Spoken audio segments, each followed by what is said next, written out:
So I always wind up well, I don't always wind up running into things, but many of the issues that, at least political issues dealing with Palestine and stuff like that, you wind up running into some strange stuff. One was talking about Judaizers, or the bashing of the Jews, the Judaizers. So, which they didn't know what a Judaizer was. Paul and Chrysostom speak against the Judaizers. These were people who believed that you had to keep all of the laws in the Torah, all the tradition laws and everything, and even some of the prescribed traditions of the Pharisees, what gets called rabbinic tradition. These were non-Jews. These were, I don't want to call them Gentiles, but these were heretics of the early church that said, oh, no, no, no, no. You have to first be circumcised and practice this and that and this and that. And I found a funny thing on Wikipedia. I just, what craziness does it say? And I caught this sentence.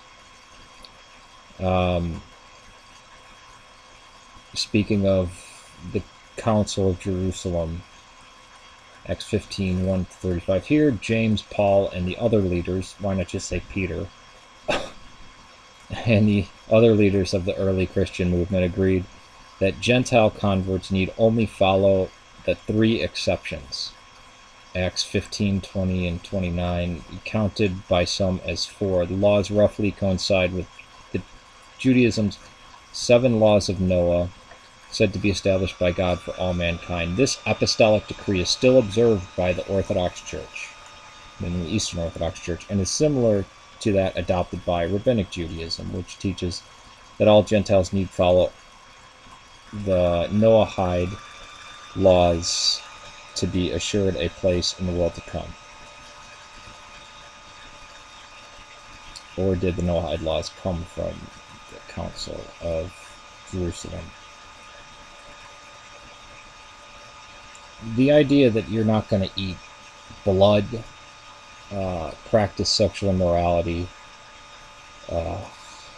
worship idols, or be a pagan, or commit violent crimes, these, they're kind of universal. I mean, this isn't, the Judaizer is, if you want a perfect picture of the Judaizer, Jews for Jesus, that's more of an organization, but those who call themselves the Messianic Jews. And I'm not talking about the underground churches where Jews convert to Christianity in Israel or something like that, but the actual Messianic Jews who are Protestant. And then they've converted to this evangelical Protestantism, and they bring over all their Jewish traditions. And the funny thing is that they bring in stuff from Rabbinic Judaism from the 10th century.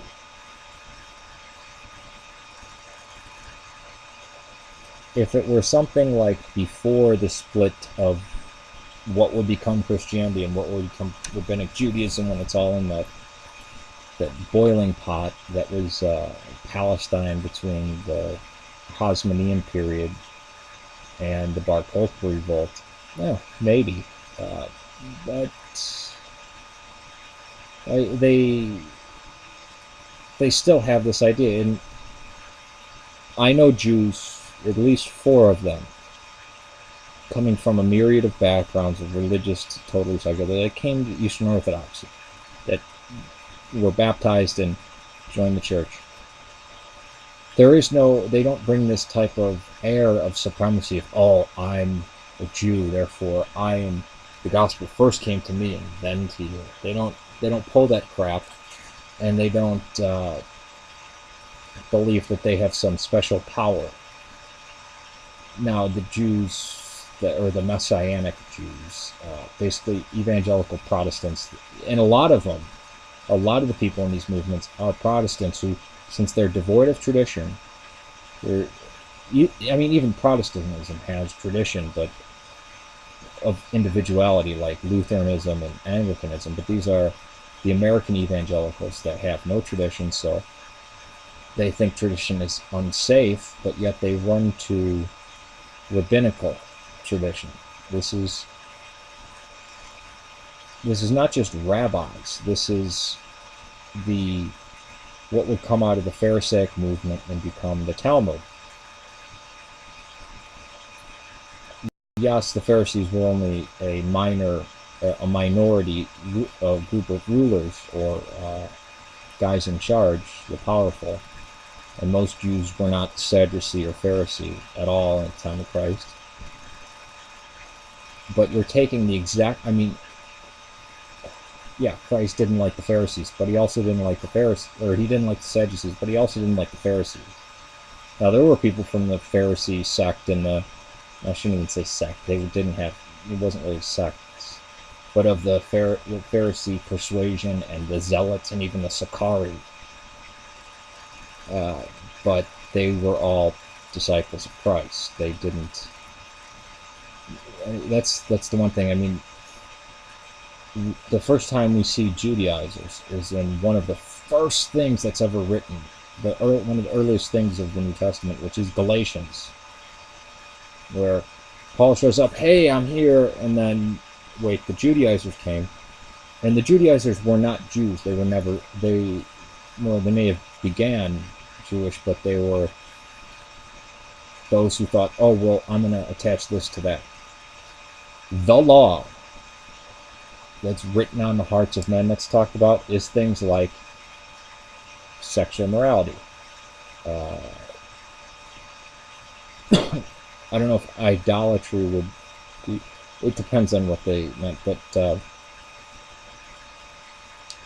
don't steal, don't kill. Things that are pretty common to all societies, but they made sure to explicitly state the things where it clashed with Roman or Greek society, like sexual morality, consuming blood, things sacrificed to idols. Paul takes the same view as Jeremiah did about idols. They're just nothing. They're empty. Yeah, you can eat food sacrificed to an idol, but don't do it unless you're like starving to death, or else, a fellow believer might see you do that and slip in his faith.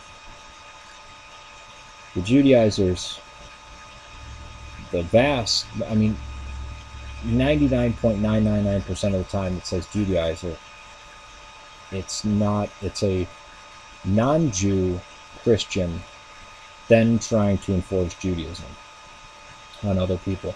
Sometimes it is, in early parts, it may be Jews who converted to Christianity, or who came into the following of the way before it was even called Christianity, and then tried to, bicker about stuff or this or that. There were many people who were James. He wasn't Judaizing. He wasn't pushing for all these laws. And the hallmark of the modern Judaizers is that they will take the rabbis at their word. Rabbis meaning modern day rabbis. Not like there's 2,000-year division. At their word, and 613 commandments. If you're counting them like, Maimonides and that stuff. Now Jews are Jews, and I don't really have commentary on what they believe or their religion. But people who wind up blending this stuff together, the Jews are pissed off about the Judaizers, the Messianic Jews. But they seem to be all the rage for the evangelicals.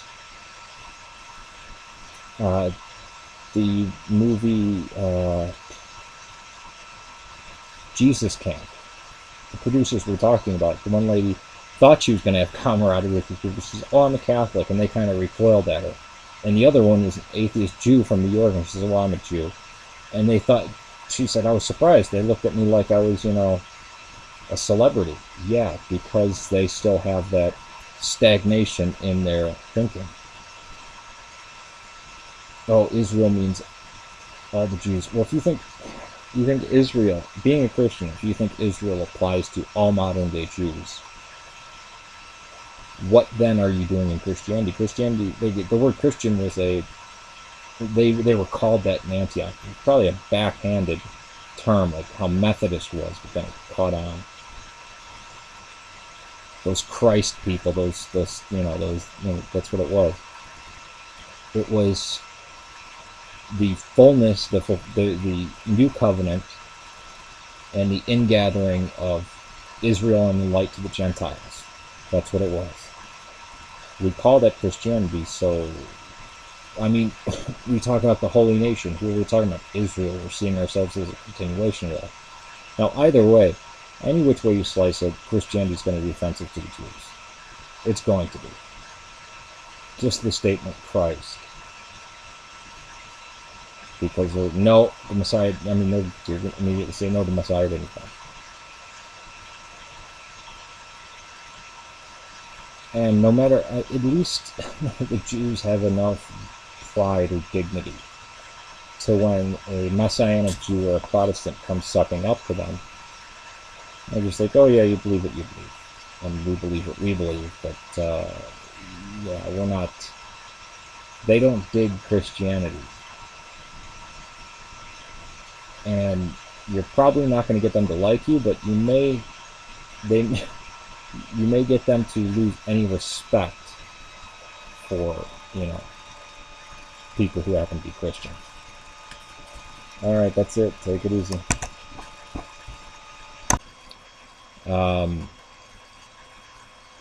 Speaking of the Council of Jerusalem, Acts 15, 1-35. Here, James, Paul, and the other leaders, why not just say Peter, and the other leaders of the early Christian movement agreed that Gentile converts need only follow the three exceptions. Gentiles, but these were heretics of the early church that said, oh, no. You have to first be circumcised and practice this and that and this and that. And I found a funny thing on Wikipedia. What craziness does it say? And I caught this sentence.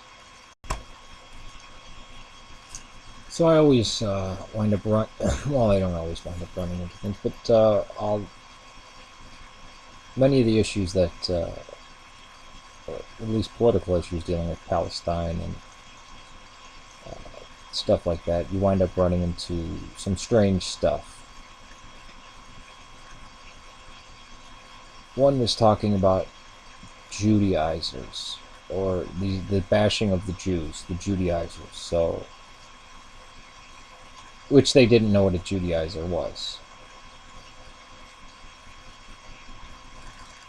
Paul and Chrysostom speak against the Judaizers. These were people who believed that you had to keep all of the laws in the Torah, all the tradition laws and everything, and even some of the prescribed traditions of the Pharisees, what gets called rabbinic tradition. These were non-Jews. These were, I don't want to call them